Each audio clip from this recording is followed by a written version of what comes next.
So I'm here with Jason Lancaster from Good Radio. I get it a lot. Everyone's like, oh, did you just go back to Fearless because, you were already on them or whatever? It's like, no, like, we went to Fearless because we thought that it was the best place for us to be. Like, still believe that it's the best place for us to be. Like, everyone, the staff there is just everyone's so, like, into music.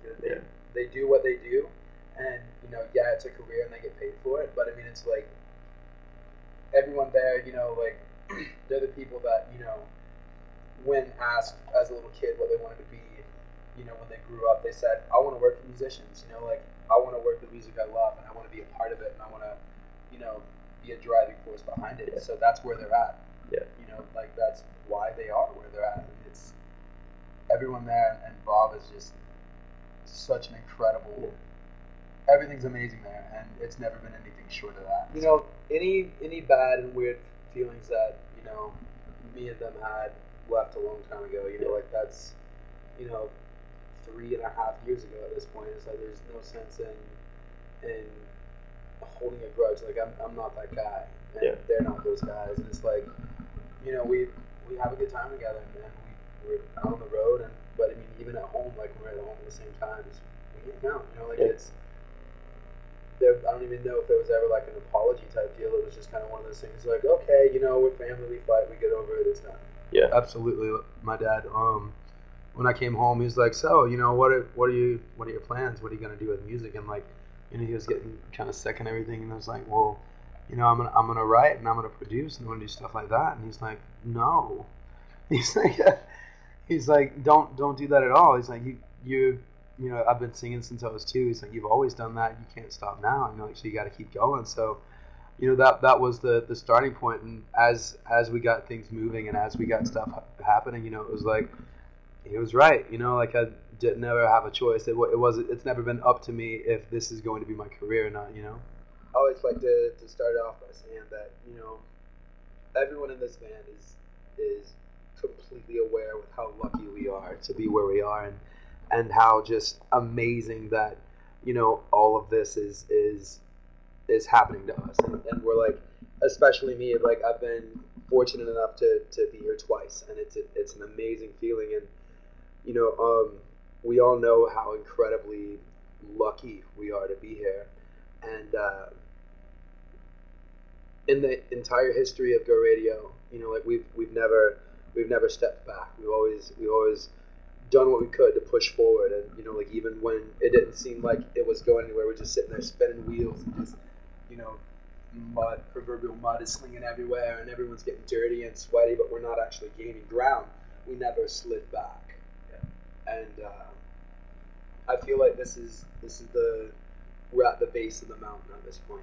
Like we're pushing forward, and we're getting dirty, and we're going, what, we're fucking tired, and the tires are spinning back on us, and we're all covered in, again, the proverbial mud, and everything's just getting so intense, and it's so fucking hard to push up this hill, but we're catching traction, like we're moving up, and we're climbing, and, like that's, in the future, that's all I can say that anyone should expect is the same thing that we expect from ourselves, is to keep traction and to keep climbing, and I feel like that's where we're going.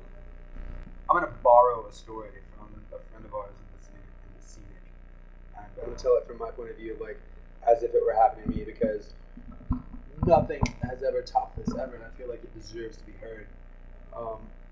So they're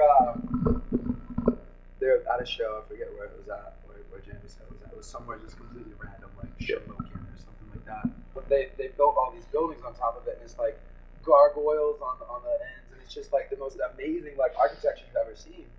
But then like the city got huge, it got booming, and then the coal mines caught on fire, and no one could work there anymore. So the town just got deserted. Like, so there's all these huge buildings there, and just like, I think like 40 kids came out to the show, and we're like, man, where's everyone at? She goes, this is it. This is everyone. This is literally everyone under the age of 27 in Shamokin is in this room right now. Okay, back to the story. They play this show, and this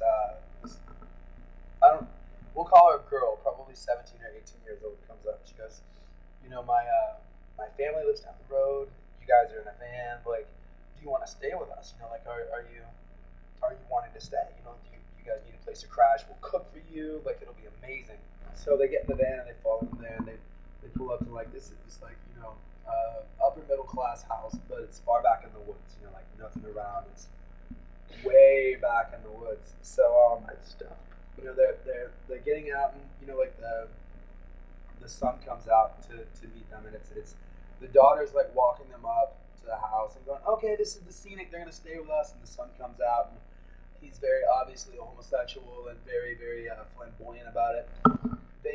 They get in this house, and this woman is like the two kids' mother. She's in there, and she's prepared like this immaculate banquet, just like, you know, there's spaghetti over here and a separate pot of meatballs over here. There's pizza.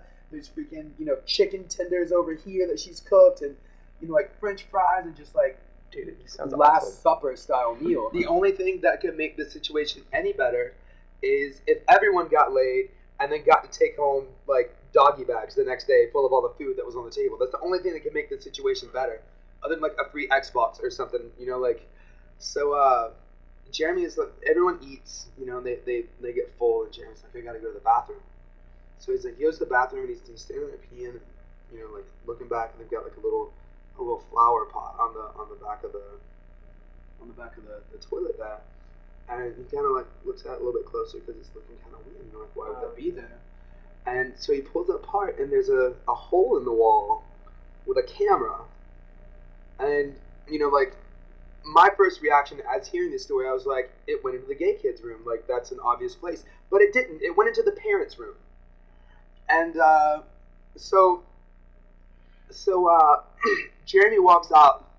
He walks out, and he walks in, and he's like telling all the kids, he's like, all the band members, he's like, Frank, you know, like, everybody, like, stop eating the food. Like, this is getting really weird. I can't vouch that this food isn't poisoned. You know, like, at this point, that's a logical concern. That's something to think about, you know? So, they're like, oh, okay, we gotta go. About that time, the dad gets there, and by dad, I mean 350-pound, no shirt and overalls wearing dad, with roughly, like, the way that Jeremy describes it, sandals and roughly, like, 4 teeth in his entire head.